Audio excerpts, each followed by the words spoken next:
In a world of media frenzy, where we struggle to believe what we are told, let's take a momentary breath and hear it from the other side. Hello and welcome to this, the first in an ongoing series of political, social and generally interesting issues of the world, where we will be looking at the other side, the alternative point of view. When you think about how we form our opinions, perhaps we listen to the radio, perhaps we watch TV, perhaps we read the news, perhaps we go down the pub and we speak to a knowledgeable individual who's always in the pub and gives his own point of view and condensed version of world news, which is great. It's great. And what we do, I suppose, is all of this information goes into our brains and we churn it around, and then out of our mouths and in our brains comes our point of view. That is what we think about this situation. It's a mixture of things. Occasionally, I suppose, you could totally agree with everything you hear.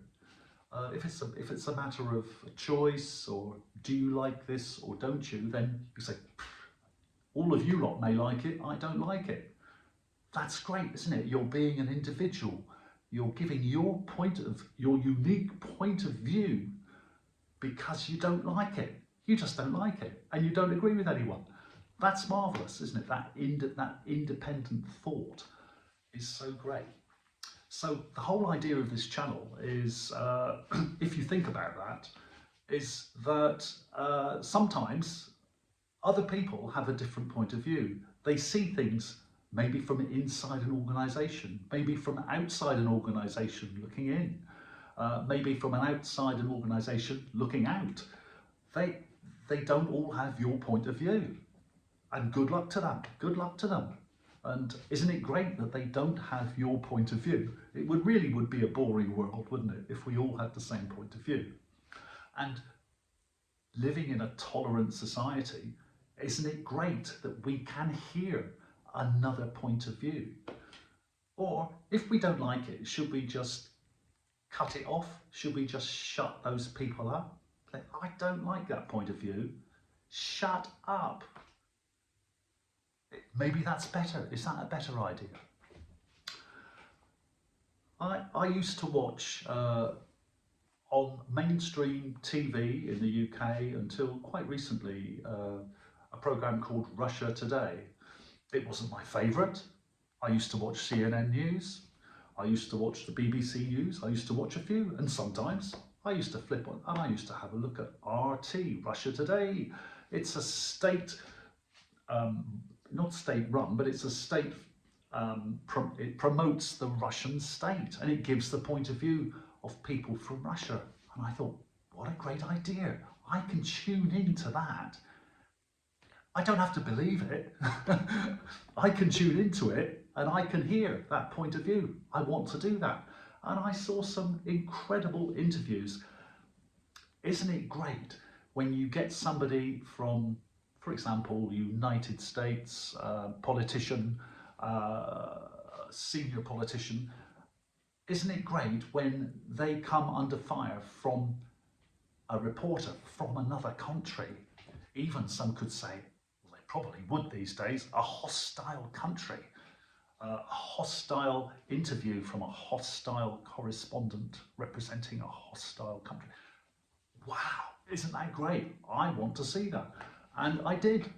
I saw some interviews, quite tough, quite searching questions, obviously from a different point of view. The questions are coming. And to be fair to RT, it appeared that they showed not only the good points for Russia, but also it was quite balanced, and I don't think they were heavily edited interviews. And they were very informative, and that was great. Unfortunately, the EU banned RT, UK banned it, Canada, and I think obviously America also banned RT. In a land of freedom of the press, what's going on? What's going on? Where is the freedom of the press if we are banning? It's not a terrorist organisation. You know, it's been in existence, operating for some years, and with many respected journalists amongst its ranks. I felt a bit let down, actually. I felt a bit let down myself on behalf of people in the UK who would like a range of opinions to be appearing in their home. But anyway, that's one issue about why we are here right now. And so all this channel is going to do is perhaps chuck in a few red herrings, chuck in a few things none of us like, or chuck in a few things that some of us like, but it's going to be another point of view which is probably not a mainstream point of view. I have a few topics today. I wanted to talk about Navalny and about his unfortunate death in a Russian prison. Perhaps we'll come back to that shortly. So we're talking a little bit about free speech. American presidential elections is a very hot topic, another one that I would like to look at. American presidential elections, really, it's a battle of two. It's a battle of two, is ex-President Trump and the present President Joe Biden. And if you're looking in from the outside, you have to ask the question, why? Why? Are you seriously saying that the most powerful country in the world, they are the top two candidates, the best candidates you can come up with out of all your population, your very highly educated and knowledgeable politicians, senior politicians, up-and-coming politicians? Those two are the best you can come up with. It really beggars belief. In the UK, we sack prime ministers almost daily, and because if they don't measure up, they're out. They don't measure up, they're out. If the polls are slipping, they can't maintain their position, they're slipping. I've just been looking online, and according to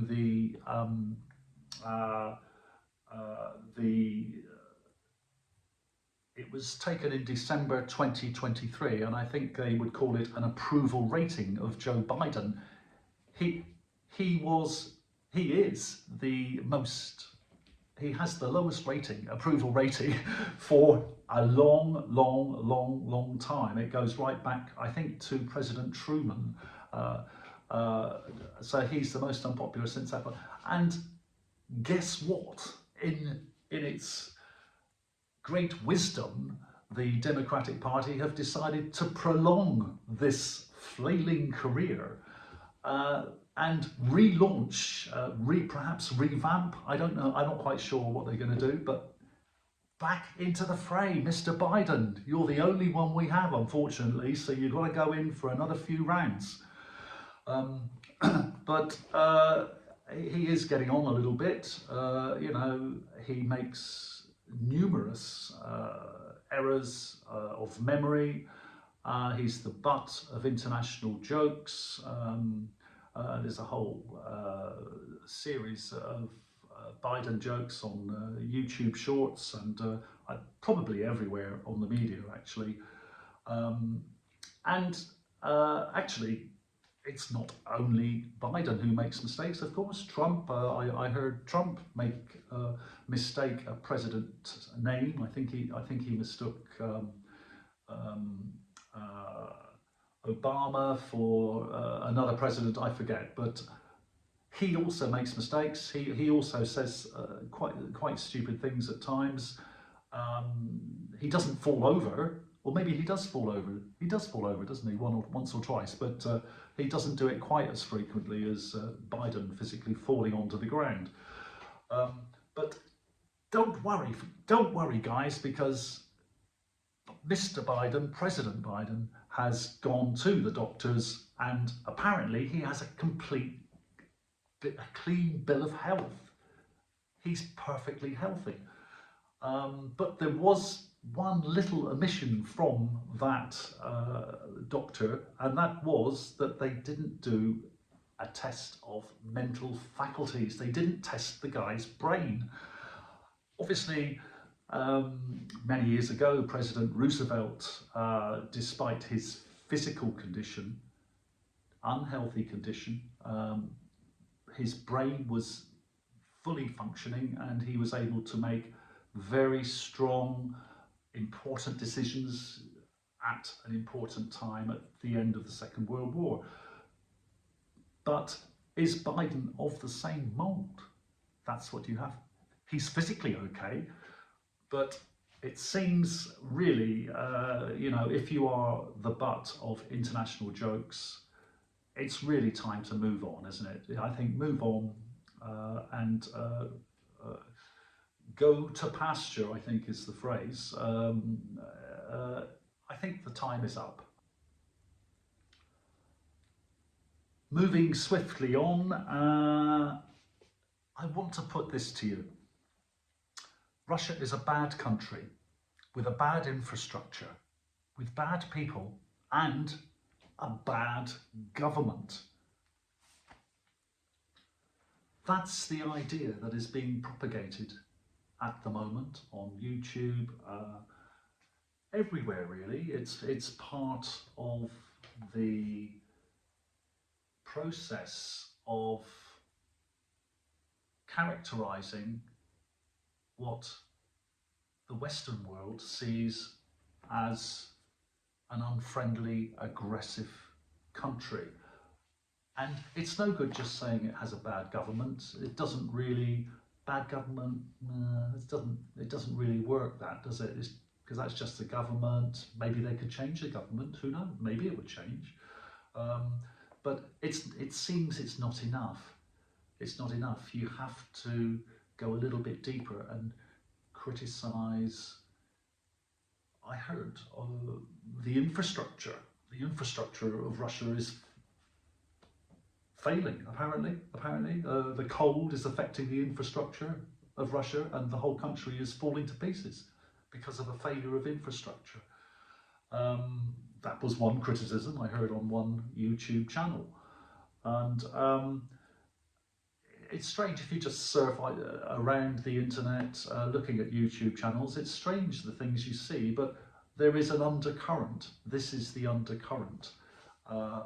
It's trying to completely ostracize, cut off Russia, but not only the government, also the culture, the cancel culture idea.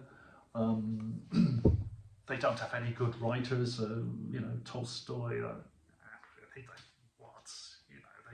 They don't have any good writers in Russia. That's important. They can't, can they? How can they have good writers how can they have literature in Russia? They can't read, can they, in Russia? I don't think they have schools in Russia, actually. I don't think there's any schools there. The idea of having culture in that barbaric country is, it's incredible, isn't it? Ballet? No, it's impossible. Ballet, culture, musical, theatre. No, it can't be true. It can't be true, can it? It can't. Let's be straight up. They can't have those things. I think that the stores, the grocery stores, vegetables, fruit, bread, those kind of things, do they have the basics there? It's too cold, isn't it? I don't know how anyone can work there. It's too cold in Russia. So this is the idea. Is to not only taint the government, taint every aspect of Russian society, taint all of it. Let's paint it all black. Every little part of Russian history, culture, geography. Let's paint everything black then we'll feel better. We will feel a lot better, I think, if Russia is all black. And let's give an example. Carlson Tucker, who's quite well known, I think these days, much more well known now, as he's been promoted and pushed by a million YouTube critical channels criticising him. Well done, guys, you've made him super famous. Most people had never heard of him before, but with all the media attention trying to shut him up and criticise him, you've made him really famous. And so now he reaches out to more people than he did before. So that was a little bit of a shot in the toe, I would say. But the example I want to give about the Russian metro, which Tucker mentioned it, and he had a tremendous backlash for actually daring to say that the Russian Moscow metro was probably the finest in the world. Well, I think he claimed it was the finest in the world. And matter of opinion, of course, you know, but it ain't bad. It's not bad. There's no advertising, no graffiti. They have wonderful musicians as you walk through the hallways, different levels to different stations. Very nice musicians and really beautiful walkways, beautiful decorations dating back, some of them to the 50s or even earlier. Beautiful metro, ever expanding metro, going further and further. A lot of public works in the pipeline, as you could say, at the moment. And but apparently, if you mention that Moscow has a great metro system, it seems to really annoy, especially Americans. It seems to really annoy Americans because they don't believe it's possible that such a country full of low-level individuals could come up with such a beautiful thing, and they seem to be a little bit upset about it. And there have been comparisons with New York subway, metro, and again, the New York metro, obviously, well, I say obviously, it's only from what I see on the internet, but it doesn't really stack up against the Moscow metro, unfortunately. But there are still many people who would like to defend the New York metro compared to the Moscow metro, because of course we all know the Moscow metro came at a cost, didn't it? What did it cost the population of Russia? What did it cost them to build that metro? It cost them freedom. It cost them freedom. They can't speak to their neighbours. They can't say anything against the government. That's what it cost them. It cost them their freedom. And the autocratic government sat down one day and they said, "Oh, these people, they're all walking around the streets, they're looking so unhappy. What should we? I know, let's build them the best metro in the world, and then they'll all be happy. It will shut them up. They'll be fine for a while with a great metro, won't they? And we can carry on doing our autocratic government, and all the people will be happy riding on our pretty little trains." So that must have been the kind of thinking behind the metro system, I think. Is that right? But it cost the people very dearly. I mean, you know, before they were, how do they get around? Buses, I suppose. It must have been terrible. Buses, horses and carts. Suddenly they've got a metro system they can use. And they must feel, wow, whoa, that cost us a lot, that metro, that cost us a lot. I can get from the north to the south of Moscow in 45 minutes now. It used to take me a day in a horse and cart. But I wish I hadn't done it. I wish I hadn't done that. I wish I could just stand up and get on a soapbox and express my point of view. I prefer to do that. I'm sure that's what's going through the mind of everyone in Russia at the moment. When they ride on that metro, they think, oh, the pain. It hurts me so much riding on this beautiful metro. Just bizarre. It's the reaction of people to something which is outstanding. why would you react negatively to it? Why would you try to rationalise that the reason for that beautiful thing is because the government is bad? Why would you try to do that? And why do people always think that they know best? Why do people think they know best? Why is democracy best? That's a question I'm going to put out there. Why is democracy always best? It's best because we have a democracy. We're in a democracy. It must be the best. Otherwise, I'm not in the best country. I'm not in the best democracy. I'm not in the best system. So democracy must be the best. Otherwise, I'm in a bad position. We have to warrant, we have to substantiate where we are. It has to be good. It has to be good because that's where we are. And everything else has to be really bad. It has to be terrible because we're not there. There's an element of that logic which goes on. There's an element of that logic which goes on. Why don't the people of Russia, why don't they stand up to their government? Why don't they do it? It's a good question. It's a good question. There has to be a motivation. There has to be a reason to do it. Maybe, dare I say it, maybe the majority of people are happy. Maybe. They don't sit around and think, oh my God, I haven't got any free speech. I can't do it. Maybe they're not crying into their vodka every evening. Maybe they're actually happy. Maybe they can start their own business. Maybe they could be a millionaire. There are lots of millionaires in Russia. I don't know. I'm putting it out there. These are all questions which we can ask ourselves. Let's look on the list a little bit more. The war in Ukraine, yes, let's just touch back on that subject. War in Ukraine. President Zelensky setting up a meeting in Switzerland with an international meeting with supporters of Ukraine, other countries supporting Ukraine, going to meet in Switzerland in the spring to discuss a peace plan.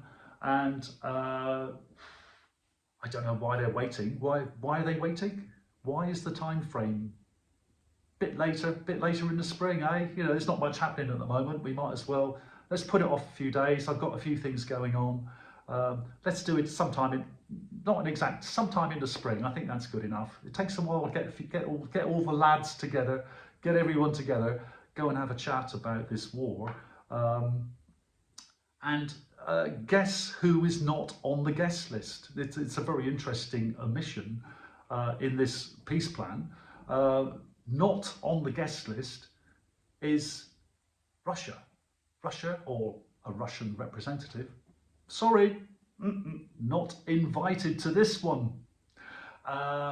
So, you know, apparently they don't have anything to say about, or they don't have anything useful to say, apparently. You can't trust Russia anyway. You can't trust anyone.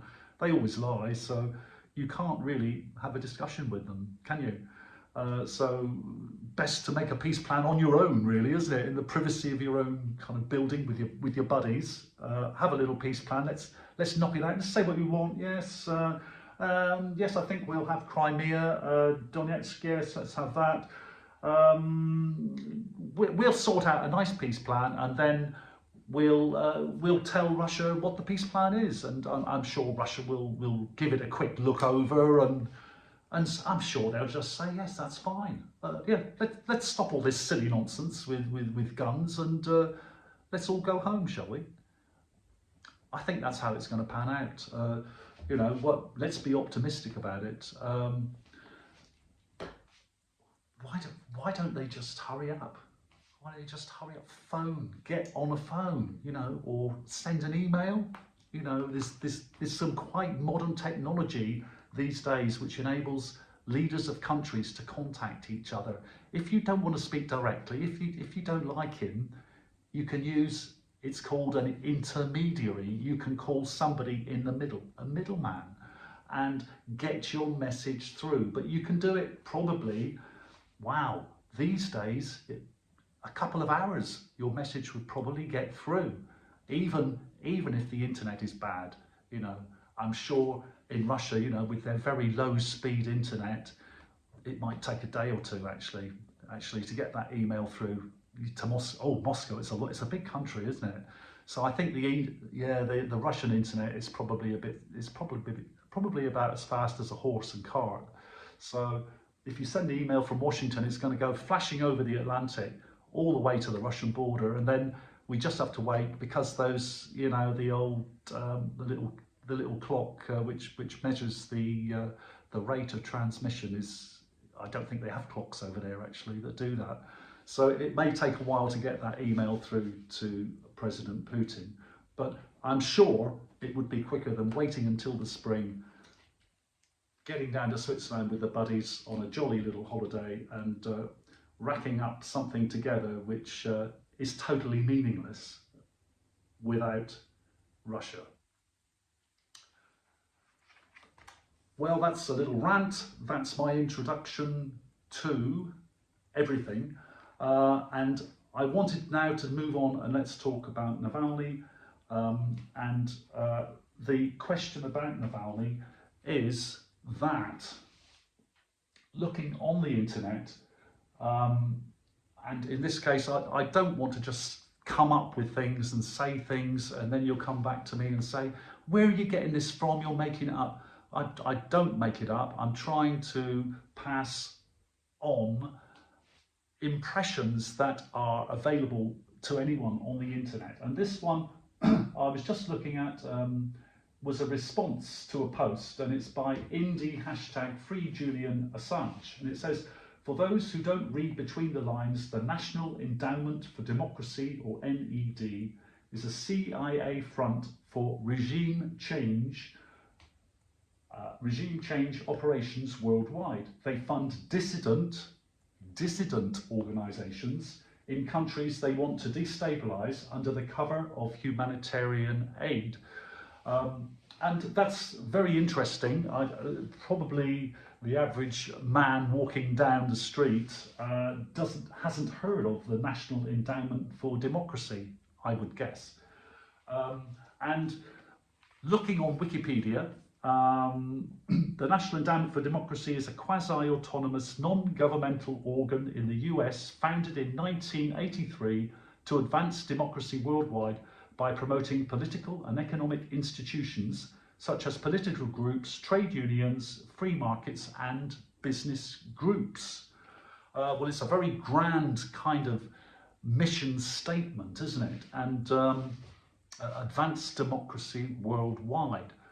And if you look at the funding for it, you look a little bit deeper, it's all on the internet, so Wikipedia.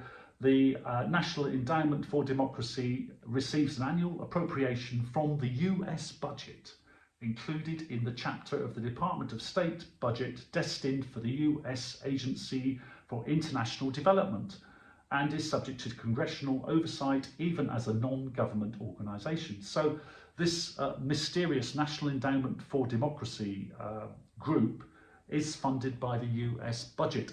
And word on the street has it that this organisation funded Navalny. A more kind of clear statement here says that Navalny was a CIA asset, agitator, collaborator, whatever you want to call him. He was not a Russian hero. These are different viewpoints about Navalny. Navalny also,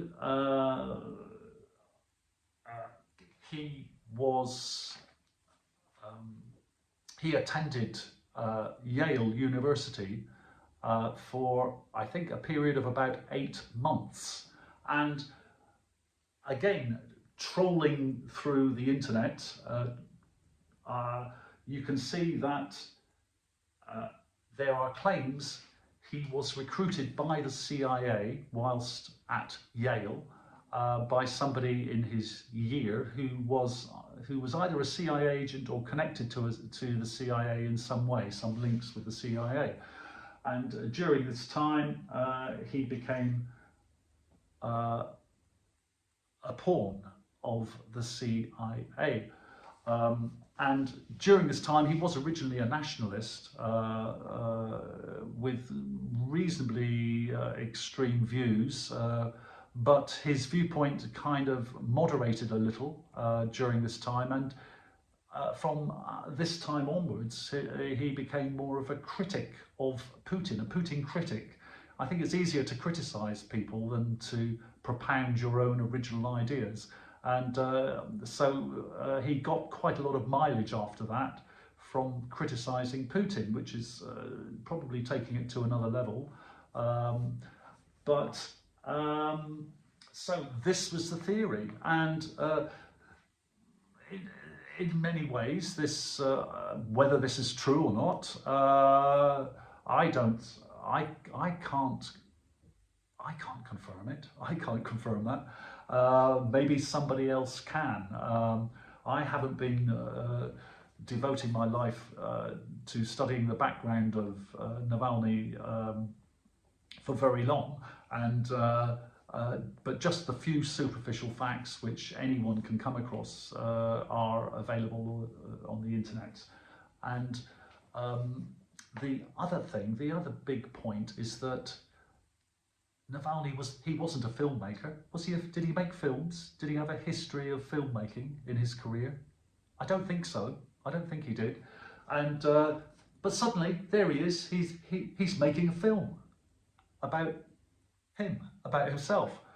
And where did that come from? Whose idea was that? Whose idea was that? And once more, that film was made in a month. Apparently, it was made in a very, very short time. I mean, you can't do that on your home Super 8 camera, can you? You know, you're not going to be making an Academy Award-winning documentary at home on your own with a little bit of editing, you know, on your PC. You need a little bit of help. And this is a massive project. Making that documentary was a massive and very, very well funded project, which suddenly came from nowhere. And it obviously served a purpose. It served a purpose. The West, we need a hero. We need heroes. We love heroes. Superheroes everywhere. Everybody loves a hero, especially a free-thinking warrior of free speech and democracy. It sounds so wonderful, doesn't it? It sounds so wonderful. And so that was the pitch. That was the pitch. And obviously, once more back into the lion's den. And it didn't end well. It did not end well, that one. And many people, of course, they will say, that's impossible. That can't happen. That didn't happen. That didn't happen, did it? CIA recruited someone and funded him, funded his organisations, and he went back to his own country. And continued to agitate and ended up by paying with his life. And who's responsible for that? Who is responsible ultimately for that man being in that dangerous situation? Even knowing what the regime was like. It was a country with a history of unfriendly relations with the West, especially with America. And if you want to be one of these people who close your mind, spies don't exist, do they? America doesn't have any spies. Russia has a lot of spies, but America, they don't have spies. America doesn't recruit people, does it, to work in other countries? No. They wouldn't do that, would they? Of course they wouldn't. That wouldn't happen. We all know that. There's actually quite a lot going on behind the scenes, it seems, according to information on the internet. And it's interesting to look at these different aspects because somebody who goes to another country and acts for the government of that other country, and then returns to your home country with the view of discrediting that government and hopefully bringing down that government,